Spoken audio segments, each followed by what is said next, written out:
नेपाल के प्रधानमंत्री केपी शर्मा ओली ने संसद भंग कर दी है। हालांकि वहाँ ऐसा कोई विधान नहीं है कि संसद को भंग किया जा सके, तो उसको कुछ लोग चैलेंज करने की बात कर रहे हैं। और ये चैलेंज करने के लिए भी केपी शर्मा ओली की ही जो कम्युनिस्ट पार्टी है, नेपाली कम्युनिस्ट पार्टी, उन्हीं के लोग इसका विरोध कर रहे हैं कि ये भंग क्यों कर दी गई।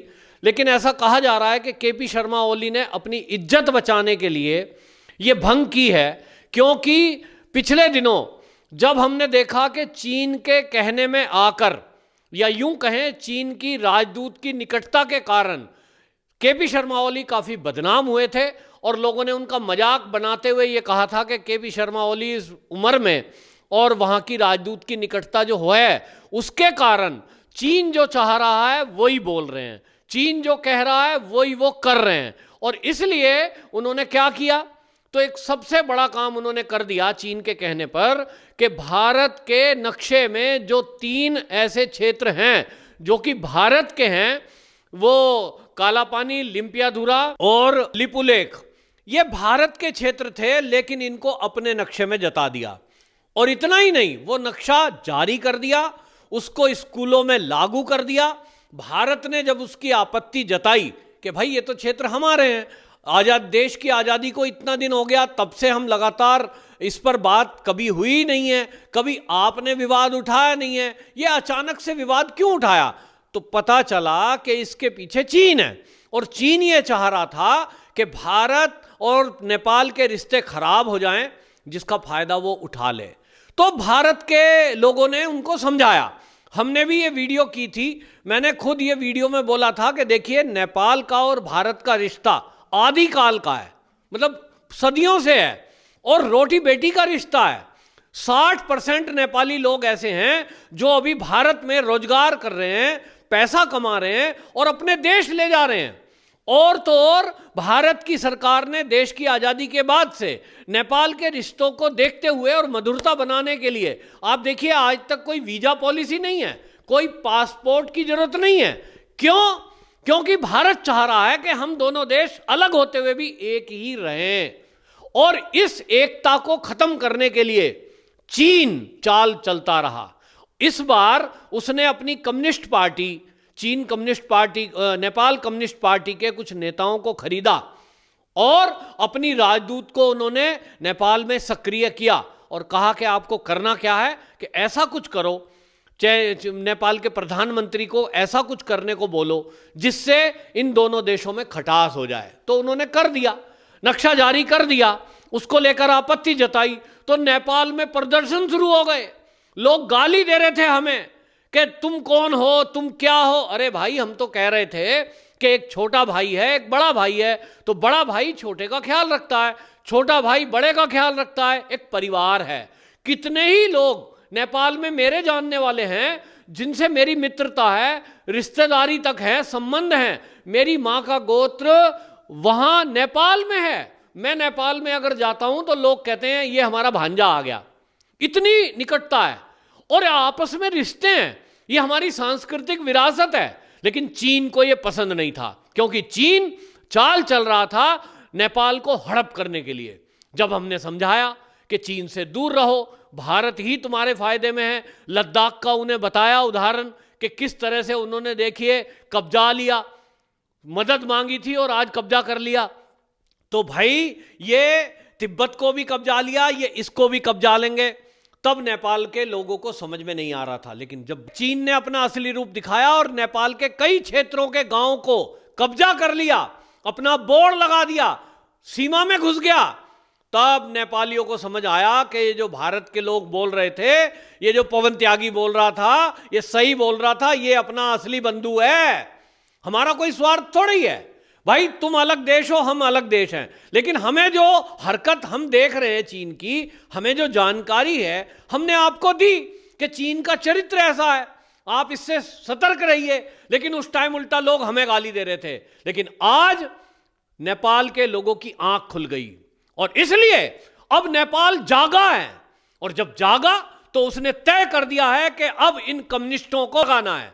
ये जो नेपाल के अंदर कई सारी पार्टियां हैं, राजनीतिक दल हैं, लेकिन अब लोगों ने तय कर दिया है कि नेपाल के अंदर कम्युनिस्ट पार्टी का नामो निशान उखाड़ फेंकना है, क्योंकि यह कम्युनिस्ट पार्टी आज नहीं तो कल चीन की पिट्ठू बनेगी और नेपाल का नुकसान करेगी। तो आपको बता दूं, वहां राष्ट्रवादी आंदोलन शुरू हो गया है, लोग सड़कों पर आ गए, लाखों की संख्या में वहां प्रदर्शनकारी रूप में आ गए, मोटरसाइकिलों पर, पैदल, और उन्होंने मांग की कि यहां पहले से पहले राजशाही थी, यह हिंदू राष्ट्र था, तो यह हिंदू राष्ट्र दोबारा से बनना चाहिए। एक साजिश के तहत वहां के जो राजा थे, राजसी परिवार थे, उन सबको कत्ल कर दिया गया, और अब यह खुलासा हो रहा है कि उसके पीछे कहीं ना कहीं चीन था।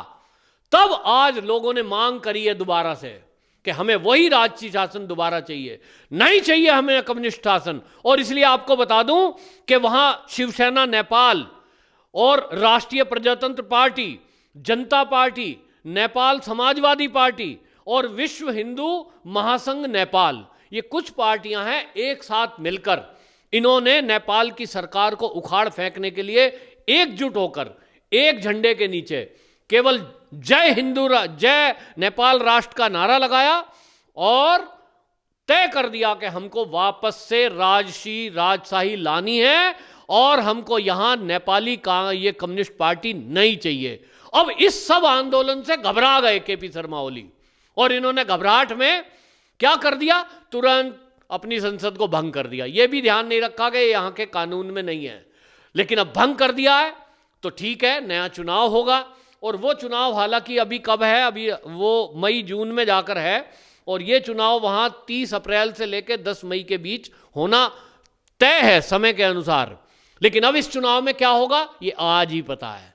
कम से कम कम्युनिस्ट पार्टी वहां दोबारा सत्ता में नहीं आएगी, ये तय है। दूसरा, कौन सत्ता में आएगा ये भी आज के हवा को देखकर पता लग रहा है। मेरे पास जो मेरे मित्रगण हैं, जो रिश्तेदार वहां रहते हैं, वो बता रहे हैं कि अब केवल हिंदूवादी पार्टी ही वहां आएगी, क्योंकि कम्युनिस्ट शासन ने जितने दिन वहां रहे हैं नेपाल को बढ़ावा दिया है, और यहां की जो हिंदू संस्कृति रही है, जो त्योहार रहे हैं, जो सभ्यता है, उसको नष्ट करने का काम किया है, क्योंकि वो नहीं चाहते कि हिंदू राष्ट्र, हिंदू विचारधारा, हिंदू संस्कृति इस दुनिया में कहीं रहे। ये चीन को पसंद नहीं है, और इसलिए एकमात्र हिंदू राष्ट्र जो नेपाल था उसको खत्म कर दिया, साजिश की। लेकिन आज लोगों की आंख खुल चुकी है, क्योंकि सोशल मीडिया और मीडिया का जमाना है, लोगों को पता चला।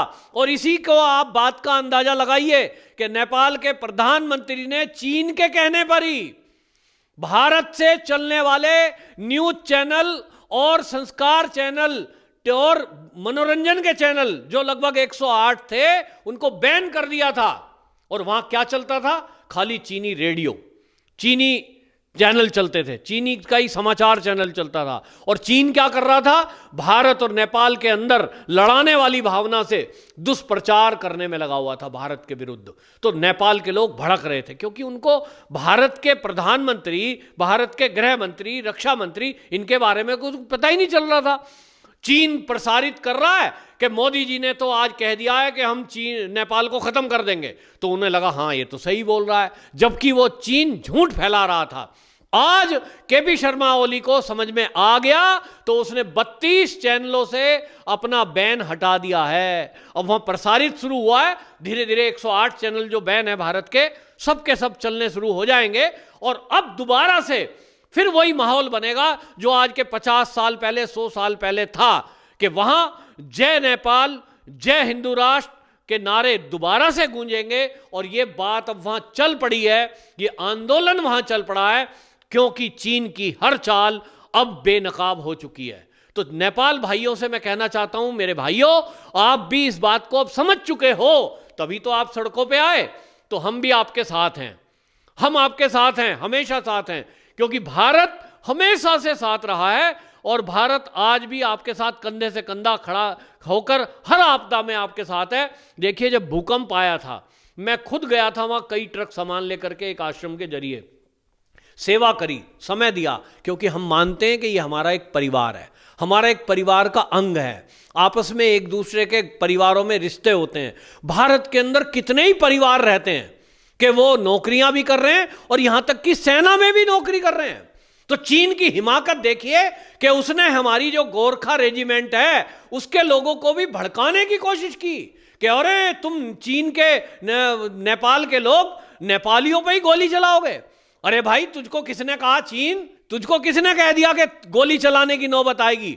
ये भारत की रक्षा के लिए कृत संकल्प हैं और आज से नहीं, सदियों से होता आया है कि हमारे भारत के सेना के कमांडर वहां के भी मानक कमांडर होते हैं नेपाल के, और इसलिए वहां का जो सैनिक है, हमारे देश का जिगर देखिए, हमारे देश की सेना का जिगर देखिए और हमारा नेपाल के ऊपर विश्वास देखिए कि हमने नेपाल के लोगों को अपनी सेना में रखा है और उन पर विश्वास करते हैं कि वो हमारे साथ कभी भी गद्दारी नहीं करेंगे, हमारा साथ देंगे, हमारे देश की रक्षा में हमारे साथ कंधे से कंधा मिलाकर खड़े होंगे।